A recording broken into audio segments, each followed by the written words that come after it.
അമ്പലത്തിലെ ഉത്സവ സമയമായതുകൊണ്ട് തന്നെ ഉത്സവം കഴിഞ്ഞിട്ട് പോകാമെന്ന് മാധവൻ പറഞ്ഞു. അവരും ശരിവെച്ചു. ധ്രുവും നവിയും ദക്ഷയും വൈഷ്ണവും എന്നും ജോഗിങ്ങിന് പോകും. ധ്രുവ് എപ്പോഴും ലീവ് മുതലാക്കേണ്ടെന്ന പോലെ നവിയുടെ പുറകെയാണ്. ദക്ഷയാണെങ്കിൽ വൈഷ്ണുവിനൊപ്പം കറക്കവും. സൂരജ് ബുള്ളറ്റ് കൊണ്ട് ഒരു ഒഴിഞ്ഞ കെട്ടിടത്തിൻ്റെ മുറ്റത്തേക്ക് വച്ചു. അവൻ ചുറ്റും തിരിഞ്ഞു നോക്കിക്കൊണ്ട് അകത്തേക്ക് കയറി. ഹാളിൽ തന്നെ ഒരുത്തൻ നിൽപ്പുണ്ട്. കുറച്ച് പൊക്കം കൂടി നല്ല ജിമ്മൻ ബോഡിയുമായ ഒരാൾ. കണ്ടാൽ 40 വയസ്സ് തോന്നിക്കും.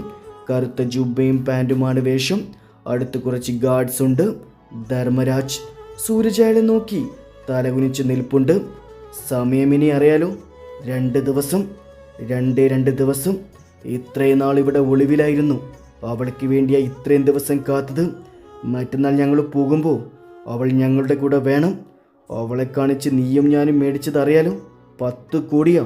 ഇത്രയും ദിവസം അവർ കാത്തു, ഇനി കാക്കില്ല. അറിയാലോ നിനക്ക്? അറിയാം. മറ്റന്നാൾ നമ്മൾ പോകുമ്പോൾ അവളുണ്ടാവും കൂടെ. ആദ്യത്തെ പ്ലാനൊന്ന് പാളി, പക്ഷേ ഇനി പാളില്ല. നിന്റെ പ്ലാനൊന്ന് പാളിയാ. അറിയാലോ സൂരജ്, അവനാണ് അവളുടെ ഭർത്താവ്, ധ്രുവദക്ഷ് മഹാദേവ്. അവനൊരു ചീള ചെറുക്കനാ. അന്ന് അത്രയും ആൾ നിന്നുകൊണ്ട് ഞാൻ അവനൊന്നും പറയാത്ത ഓനെ ഡാഷ് മോനെ, അവൻ ചീള് ചെറുക്കനാണെന്നോ? അവനെ നിനക്കറിയില്ല സൂരജ്. എൻ്റെ അനിയൻ അവൻ എൻ്റെ അളിയൻ്റെ മുന്നിൽ വെച്ച വെട്ടി നുറുക്കിയതും ഒരു പെങ്കൊച്ചിനെ നശിപ്പിച്ചെന്നും പറഞ്ഞ് പിന്നെ ഈ നീളുന്ന രാത്രിയുടെ മറവിൽ കറുത്ത വസ്ത്രം ധരിച്ച് അവൻ ഇറങ്ങിയ പിറ്റേന്ന് ടി വിയിൽ കാണാം. അവനൊരു തെളിയെ പോലും ബാക്കി വെക്കാതെ കൊന്ന നോയിൻ്റെ മക്കളെ. അപ്പം പിന്നെ അവൻ്റെ ഭാര്യയെ തൊട്ട നിന്നെ വെറുതെ വിട്ടെങ്കിൽ അവനൊന്നും കാണാതിരിക്കില്ല. ഒരു നാളെ അമ്പരന്ന് നോക്കി. എന്നിട്ടും ഞാനും ഇതിൽ ജീവൻ പണയം വെച്ച് ഇറങ്ങിയത് 10 കോടി മോഹിച്ച. അതും നിന്നെ വിശ്വസിച്ചു. ഇപ്പം നമ്മളുള്ളത് ഒരു നൂൽപ്പാലത്തിലാണ്. അവളെ കൊണ്ടുപോയ കൊല്ലാൻ അവൻ വരും. ഇല്ലെങ്കിൽ കൊണ്ടു ചെന്നില്ലെങ്കിൽ അയാൾ കൊല്ലും. ഈ നാട് കടന്ന പിന്നെ ഒരു ഈച്ച കുഞ്ഞു പോലും വരാത്ത സ്ഥലത്തേക്ക് പോകാൻ എനിക്കറിയാം. ധർമ്മരാജ് ഉറപ്പോടെ പറഞ്ഞു. മറ്റന്നാൾ പോകാൻ തയ്യാറായിരുന്നോളൂ, ഞാൻ അവളെയും കൊണ്ട് വരും. അത്രയും പറഞ്ഞ് സൂരജ് അവിടെ നിന്ന് ഇറങ്ങി.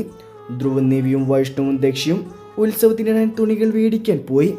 പക്ഷേ പക്ഷാദൈവമില്ലാതെ വീട്ടിലെല്ലാവർക്കും അവർ തുണികൾ മേടിച്ചു. ശാരദയ്ക്കും മക്കൾക്കുമുള്ളത് മാധവൻ്റെ കയ്യിൽ തന്നെ ഏൽപ്പിച്ചു.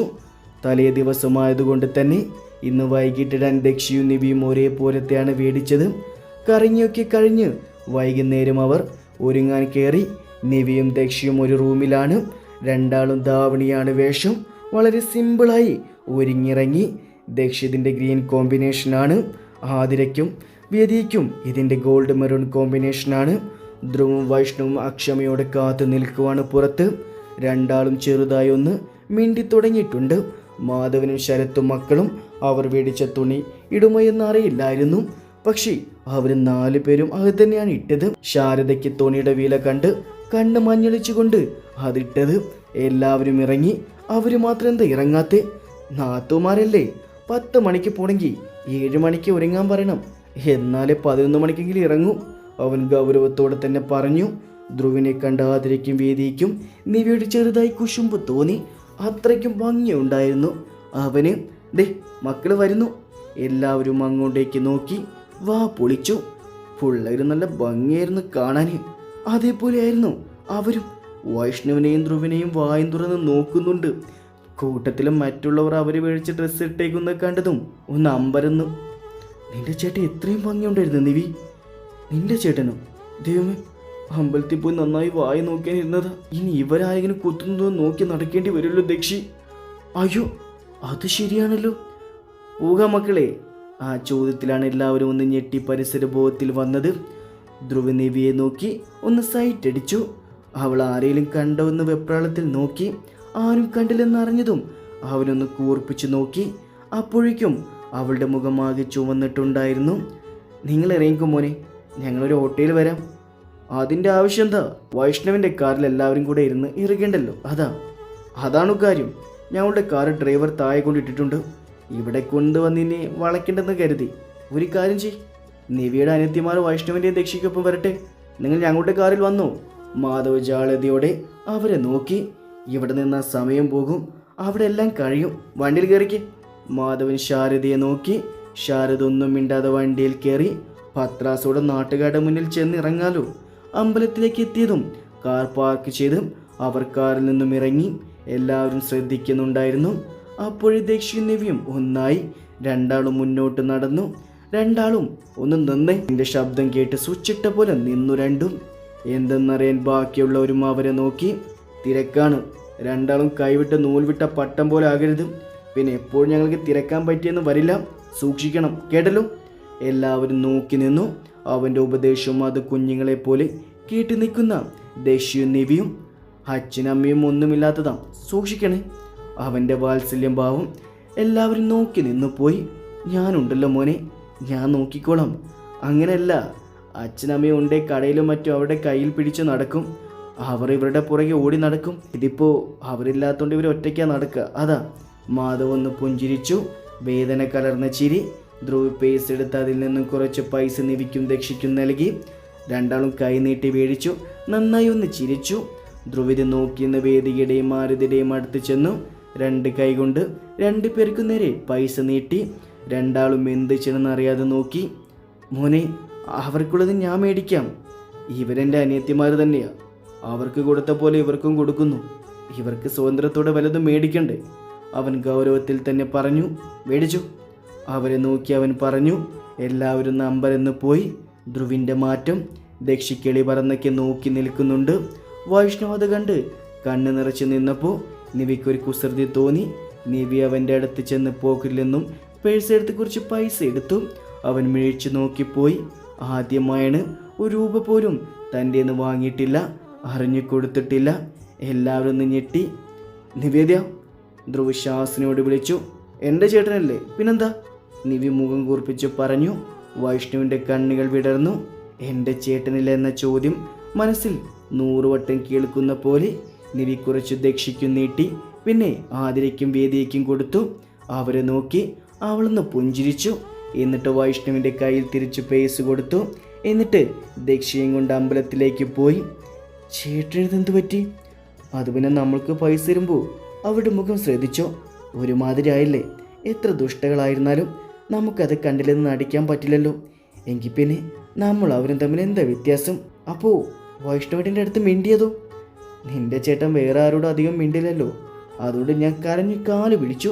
ആ വായിൽ നിന്ന് 2-3 വാക്കുകൾ വീഴാൻ. പാവം, അല്ലെങ്കിൽ എൻ്റെ ചേട്ടൻ ശ്വാസം മുട്ടിച്ചാകില്ലേ? അത് ശരിയാ, ബാക്കി കഥ വീട്ടിൽ പോയി പറയാം. നമുക്ക് വായി നോക്കാൻ വരുന്നുണ്ടോ എന്ന് നോക്കാൻ വന്നേ. സൂരജിൻ്റെ കണ്ണുകൾ അപ്പോഴും നിവിയെ പിന്തുടരുന്നുണ്ടായിരുന്നു. നിവിയും ദക്ഷിയും ആദ്യമത്തിന് ഐസ്ക്രീം മേടിച്ചു. എന്നിട്ട് വെറുതെ കറങ്ങി നടന്നു. നോക്കിയപ്പോൾ ധ്രുവാരുടെയോ ബൈക്കിൽ ചാരി നിന്ന് ഫോൺ വിളിക്കുമായിരുന്നു. അവളുടെ ദാവണിയുടെ കളറിലെ ഷർട്ടും മുണ്ടും, കയ്യിൽ ഇടിവളയും, ഡ്രിം ചെയ്തൊതുക്കിയ താടിയും, ജെല്ലിട്ടൊതുക്കി വെച്ചിരിക്കുന്ന മുടികളും, ആരെയും മയക്കുന്ന കണ്ണുകളും. നിവി അവനെ നോക്കി നിന്നു. എടി, അതിൻ്റെ കെട്ടിയവനല്ലേ? എന്നും കാണുന്ന പീസിനെ കളഞ്ഞിട്ട് വേറെ ആരെയും നോക്ക് പെണ്ണേ. ആഗ്രഹമില്ലായിട്ടില്ല ദക്ഷി. അറിയാതെ കണ്ണുകൾ അങ്ങോട്ട് ചലിക്കുന്നതാ. അവൾ നിലിച്ചുകൊണ്ട് പറഞ്ഞു. ആ, നിനക്കുള്ള പണി വന്നു മോളെ. എനിക്കെന്ത് പണി? നിവി നെറ്റി ചുളിച്ച് ചോദിച്ചു. നീ അങ്ങോട്ട് നോക്കിക്ക്, കുറച്ച് കിളികൾ നിന്ന് ട്യൂൺ ചെയ്യുന്ന കണ്ടു. നിവി അവൾ പറഞ്ഞിടത്തേക്ക് നോക്കി. 3-4 പെൺകുട്ടികൾ വരുന്ന കൂട്ടം. ധ്രുവൻ നോക്കി എന്തൊക്കെയോ പറയുന്നുണ്ട്. അതിലൊരു കുട്ടിക്ക് മുഖത്തേക്ക് നാണം വരുന്നുണ്ട്. നിവിയുടെ മുഖം വീർത്ത് ഇപ്പൊ പൊട്ടുന്ന വിധമായി. നീ വിഷമിക്കണ്ട, എൻ്റെ ചേട്ടൻ വഴിതെറ്റില്ല. അവൾ ഇടം കണ്ണിട്ട് ചിരി ഊറി പറഞ്ഞു. നിവി അവളൊന്ന് കണ്ണുരുട്ടി. നിവി ദക്ഷിയെ നോക്കി ഒന്ന് ചിരിച്ചു. മുഖം വീർപ്പിച്ച് നിന്നവൾ വേഗം അവളെ നോക്കി ചിരിച്ചപ്പോൾ ദക്ഷിയുടെ പുരികം ഒന്ന് ചുളിഞ്ഞു. മുളതെ അങ്ങോട്ട് നോക്കി, മുറ്റത്തൊരു മൈന. ദക്ഷി മനസ്സിലാകാതെ അവൾ പറഞ്ഞിടത്തേക്ക് നോക്കി. ആ കൂട്ടത്തിലുള്ളവർ വൈഷ്ണവിനെ നിന്ന് കമൻ്റ് അടിക്കുന്നുണ്ട്. ചെറുക്കന്മാരിതൊന്നും അറിയാതെ വീണ്ടും ഏതോ ലോകത്താണ്. നമ്മളിങ്ങനെ ഐസ്ക്രീം കടിച്ച് നടന്നാ ശരിയാകില്ല ദക്ഷി. Use our brain. ഇല്ലാത്ത സാധനം ഇങ്ങനെയായിട്ട് യൂസ് ചെയ്യുന്നേ. നിവി അവളൊന്ന് പല്ല് കടിച്ച് നോക്കി. നീ വന്നേ, നമ്മൾക്ക് അവരുടെ അടുത്ത് പോയി നിൽക്കാം. അല്ലെങ്കിൽ ഇവളുമാരൊക്കെ നമ്മുടെ ചെക്കന്മാരെ കയറി കൊത്തും. അത് ശരിയാ മോളെ, വാ. രണ്ടാളും പാവടയും പൊക്കി അങ്ങോട്ട് പോയി. നിവി ധ്രുവിൻ്റെ അടുത്ത് ദക്ഷിയും, നിവി ധ്രുവിൻ്റെ അടുത്തും ദക്ഷി വൈഷ്ണവിൻ്റെ അടുത്തും പോയി. നിവി ചെന്ന് ധ്രുവിൻ്റെ മുന്നിൽ നിന്നതും നോക്കാതെ തന്നെ ധ്രുവ് ചോദിച്ചു, എന്തുപറ്റി? കറങ്ങി തളർന്നു. നിവിയൊന്നും മിണ്ടാ നിന്നതും ധ്രുവൻ അവളെ തലയുർത്തി നോക്കി. മുഖം വീർപ്പിച്ച് കവിളക്ക് ചുവന്ന് ചുണ്ടു നീട്ടി നിൽക്കുന്ന അവളവൻ സംശയത്തോടെ നോക്കി. എന്തുപറ്റി? ഒരുങ്ങിക്കിട്ടി വന്നോളും, വെമ്പിളര് വഴിതെറ്റിക്കാൻ വേണ്ടി. അവൾ മുഖം കൂർപ്പിച്ച് പറഞ്ഞു. വാട്ട്? ദേ അങ്ങോട്ട് കണ്ണ തുറന്ന് നോക്ക്. ചുറ്റും നിൽക്കുന്ന മിക്ക പെമ്പിളരും ദക്ഷിണയായിട്ടിനും വായി നോക്കുന്നേ. ധ്രുവ് അങ്ങോട്ടൊന്നും നോക്കിയില്ല. പക്ഷെ അവളെ നോക്കി ചെറിയ പുഞ്ചിരിയോടെ നിന്നു. കുശുമ്പ് കുത്തിയുള്ള അവളുടെ ഓരോ ഭാവങ്ങൾ അവൻ വിടർന്ന കണ്ണോടെ നോക്കി നിന്നു. അതിനിപ്പോൾ എനിക്കെന്താ ചെയ്യാൻ പറ്റുക? സൗന്ദര്യം ആസ്വദിക്കാനുള്ളതല്ലേ? അവൻ അവളെ നോക്കി പറഞ്ഞു. അവളുടെ മുഖം വീണ്ടും ഒന്ന് കൂർത്തു. ഇപ്പോൾ കരയുന്ന മട്ടാണ് പെണ്ണ്. ധ്രുവ് അവളുടെ കുശുമ്പ് വീണ്ടും കാണാൻ വേണ്ടി ഓരോന്ന് കാട്ടിക്കൂട്ടാൻ തുടങ്ങി. ആ കന്ന് കൊച്ചി കൊള്ളാലോ നിവേദ്യ, നല്ല ഭംഗിയുണ്ട്. നല്ല ചുരുണ്ട മുടിയും കുഞ്ഞി കണ്ണുകളും കവളിലെ മറുകും. ഉഫ്, എന്ത് ഭംഗിയാ! അവൻ ഇങ്ങോട്ടോ നോക്കി പറഞ്ഞു. നിവേദ്യ അവൻ്റെ മുഖത്തേക്ക് തന്നെ നോക്കി നിന്നു. അങ്ങോട്ടേക്ക് നോക്കി നിവേദ്യ. സത്യത്തിൽ അങ്ങനെ ഒരു പെൺകുട്ടി അവിടെ ഉണ്ടായിരുന്നില്ല. നിവേദ്യ ദേഷ്യം കൊണ്ട് തിരിഞ്ഞ് നടക്കാൻ തുടങ്ങിയതും അവൻ അവളുടെ കൈകൾ പിടിച്ചു അവൻ്റെ അടുത്തേക്ക് വലിച്ചിട്ടു. അവൾ ചെന്ന് അവൻ്റെ നെറ്റിയിൽ തട്ടി നിന്നു. നിവേദ്യ അവളൊന്നും മിണ്ടിയില്ല. നാത്തുമാർക്ക് ഒട്ടും കുശുമ്പില്ല. നിവി മുഖമുയർത്തി നോക്കി. ധ്വനി, നിന്റെ ഏട്ടനെ എൻ്റെ അനിയത്തെ കൊല്ലുന്നു. നിവി അങ്ങോട്ടേക്ക് നോക്കി. ദക്ഷി വൈഷ്ണവനെ തന്നെ കൂർപ്പിച്ച് നോക്കുകയും അവൻ്റെ നെഞ്ചിലേക്ക് ഇടിക്കുകയും വാരിൽ പഞ്ചു ചെയ്യുകയും ചെയ്യുന്നുണ്ട്. അവൾ പുഞ്ചിരിച്ചുകൊണ്ട് അവളോട് എന്തൊക്കെയോ പറഞ്ഞ് ദേഷ്യം കൂട്ടുന്നുണ്ട്. നിവിക്ക് ചെറുതായി ഒരു ചിരി വന്നു. എൻ്റെ പൊന്നു നിധി, നീ ഇങ്ങനെ ഇത്രയും സുന്ദരിയായി നിൽക്കുമ്പോൾ ഞാനെന്തിനാ വേറെ നോക്കുന്നേ? ശരിക്കും ഇങ്ങനെ അങ്ങ് വീട്ടിൽ കൊണ്ടുപോയി നിന്നെ സ്നേഹിക്കണമെന്നുണ്ട്. ഇങ്ങനെ അടുത്ത് നിൽക്കുമ്പോൾ എൻ്റെ കൺട്രോൾ പോകുന്നുണ്ട്. നിവിയുടെ മുഖമാകെ ചുവന്ന് തൊടുത്തിട്ടുണ്ട്. വന്നേ, ഇത്രയും നേരം ദക്ഷിക്കൊപ്പം കറങ്ങിയില്ലേ, ഇനി എൻ്റെ ഒപ്പം വാ. അവളുടെ കൈകൾ പിടിച്ചവൻ മുന്നോട്ട് നടന്നു. അത്രയും നേരം നിന്ന കോടികൾ കാറ്റുപോയ ബലൂണായി ചിരിച്ച് ധ്രുവിനോട് സംസാരിച്ചു കൊണ്ടുവരികയാണ് നിവി. ധ്രുവ അധികമൊന്നും സംസാരിക്കുന്നില്ല. അവൾ പറയുന്നതെല്ലാം ക്ഷമയോടെ കേൾക്കുന്നുണ്ട്. നഷ്ടബോധത്തിൻ്റെ കുറ്റബോധത്തിൽ 2 കണ്ണുനീർ ഗോളങ്ങൾ അവൻ്റെ കണ്ണിലുണ്ടായി. നല്ല ഭംഗിയുണ്ടല്ലോ മാഹി, എൻ്റെ ഭാര്യ നിവേദ്യ. അവളെ തന്നെ നോക്കിയൊരു വശ്യതയോടെ പറയുന്ന സൂരജിനെ മാഹി അവജ്ഞതയോടെ നോക്കി. നിനക്കെന്തിനാ വിഷമം? ഞാനല്ലേ വിഷമിക്കേണ്ടത്? അവൾ എൻ്റെ ഭാര്യയായിരുന്നില്ലേ? അവൾ ചേട്ടൻ്റെ ഭാര്യയായിരുന്നു കാണും. പക്ഷെ ചേട്ടൻ അത് പിടിച്ചു മേടിച്ചതാണ്.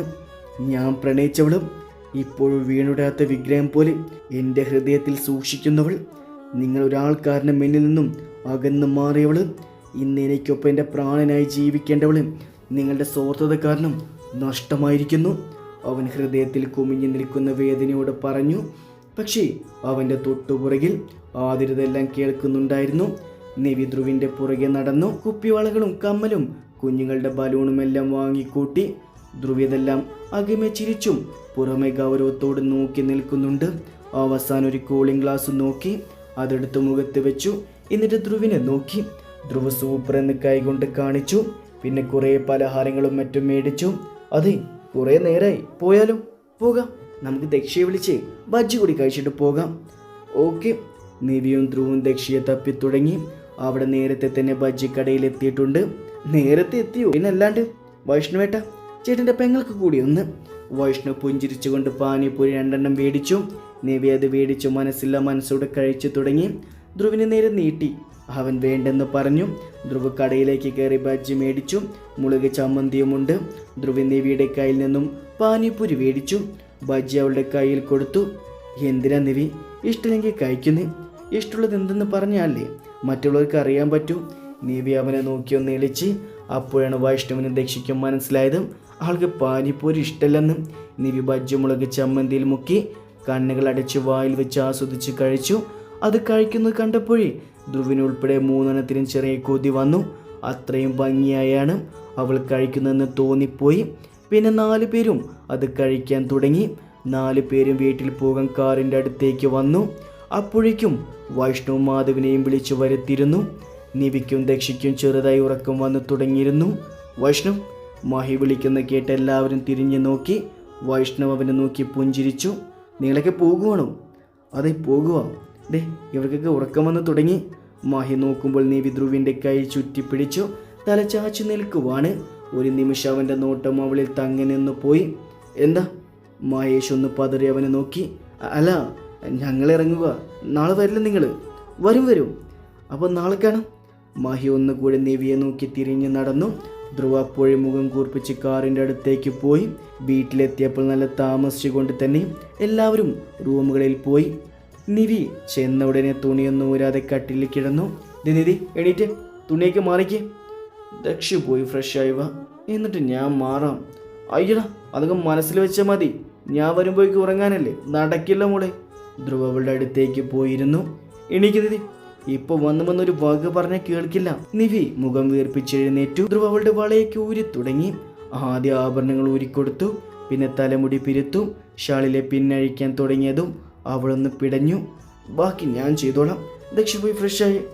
അവൻ കുറുമ്പോട് അവളെ നോക്കി മീശ പിരിച്ചു. നിവിക്ക് അപ്പോഴേ കാര്യം മനസ്സിലായി. മാറിക്ക്, ഞാൻ പോയി ആദ്യം കുളിക്കാം. നടക്കില്ല മോളെ നിധി, ഇത്രയും അയക്കാൻ അറിയെങ്കിൽ നിന്റെ ദക്ഷിനും ബാക്കിയും അറിയാം. അയ്യോ, അതൊന്നും വേണ്ട, പോയെ. ധ്രുവ എഴുന്നേറ്റിരുന്നു.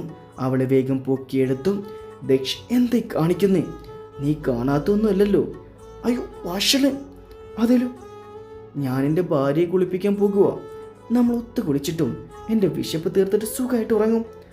അത് പറഞ്ഞ് തന്നെ ബാത്റൂമിൻ്റെ അകത്തേക്ക് എത്തിയിരുന്നു. സൂരജ് ബാഗെല്ലാം പാക്ക് ചെയ്യുന്ന കണ്ടാണ് മാഹി വന്നത്. ഇടം പോകുവാണ്. നാളെ ഞാൻ പോകും മാഹി. ഇവിടെ നിന്ന് എനിക്ക് നിവിയെ കാണും തോറും ഭ്രാന്ത് പിടിക്കും. ഇല്ലാത്ത വിഷമം ഇട്ടവന് പറഞ്ഞു.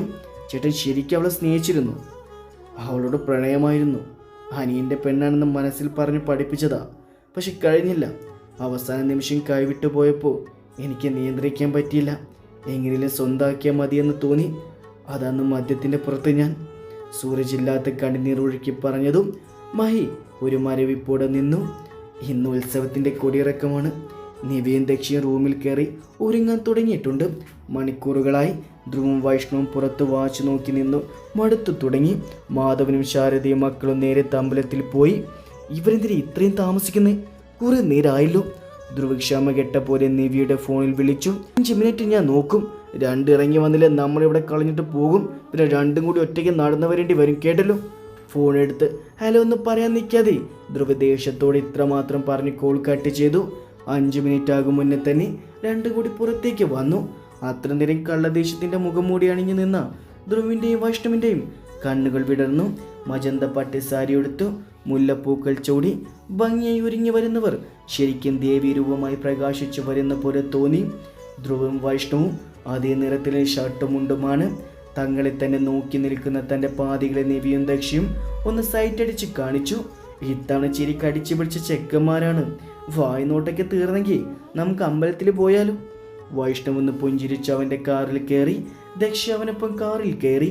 ധ്രുവൻ നിവിയും ഒരു കാറിലാണ്. എങ്ങനെയുണ്ട്, കൊള്ളാവോ? അങ്ങനെയൊന്നും ചോദിക്കില്ലേ എൻ്റെ നിധി. അമ്പലത്തിൽ പോകാതെ ഇപ്പൊ തന്നെ പൊക്കി ഞാൻ വീട്ടിൽ പോകും. അവൻ മീശ പിരിച്ച് കള്ളച്ചിരിയോടെ പറഞ്ഞതും നിവിയുടെ മുഖമൊന്ന് കൂടെ ചുവന്നു. പോ അവിടുന്ന്. അവൻ്റെ കയ്യിലൊന്ന് പിച്ചി അവൾ പറഞ്ഞു. ഓഷ്. ധ്രുവ നെരിവ് വലിച്ച് അവളെ കള്ളദേഷ്യത്തിൽ നോക്കി. അവൾ നന്നായി ഒന്നെളിച്ച് കാണിച്ചു. അമ്പലത്തിലെത്തുമ്പോൾ നല്ല തിരക്കുണ്ടായിരുന്നു. നിന്ന് തിരിയാൻ സ്ഥലമില്ലാത്ത പോലെ. അവസാന ദിവസമായതുകൊണ്ട് കാറിൽ നിന്നും ഇറങ്ങിയപ്പോൾ തന്നെ ധ്രുവിൻ്റെ കൈകൾ നിവിയുടെ കൈകളിലേക്ക് പൊതിഞ്ഞു. പുറകെ വരുന്ന വൈഷ്ണവിനെയും ദക്ഷയെയും അവന് നോക്കാൻ മറന്നില്ല. 4 പേരും തിരക്കിലേക്ക് നടന്നു. അമ്പലത്തിലേക്ക് കയറി. അവിടെയുള്ള ലൈറ്റുകളും അലങ്കാരവും നോക്കി നടക്കുവാണ് നിവി. അമ്പലത്തിൽ കയറണ്ടേ? അവൾ നിവി കേൾക്കാൻ വേണ്ടി കുറച്ചുറക്കെ തന്നെ ചോദിച്ചു. കയറണം, കയറിയിട്ട് വരാം, അവൾ ഉറക്കെ തന്നെ പറഞ്ഞു. നടന്നു പോകുന്ന ആൾക്കാരൊക്കെ അവരെ നോക്കുന്നുണ്ട്. ധ്രുവും വൈഷ്ണവും നിവിയെയും ദക്ഷയും തന്നെ ശ്രദ്ധിക്കുന്നുണ്ട്. 4 പേര് അത്യാവശ്യം തിരക്കിൽ അമ്പലത്തിനകത്തേക്ക് കയറി.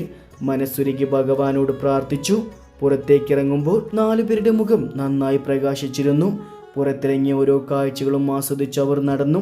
പെട്ടെന്ന് തന്നെ തങ്ങൾ ആരൊക്കെയോ ഫോളോ ചെയ്യുന്നത് ധ്രുവിന് തോന്നി. ആരുടെയൊക്കെ നോട്ടം തങ്ങളിലാണെന്ന് അവന് മനസ്സിലായി.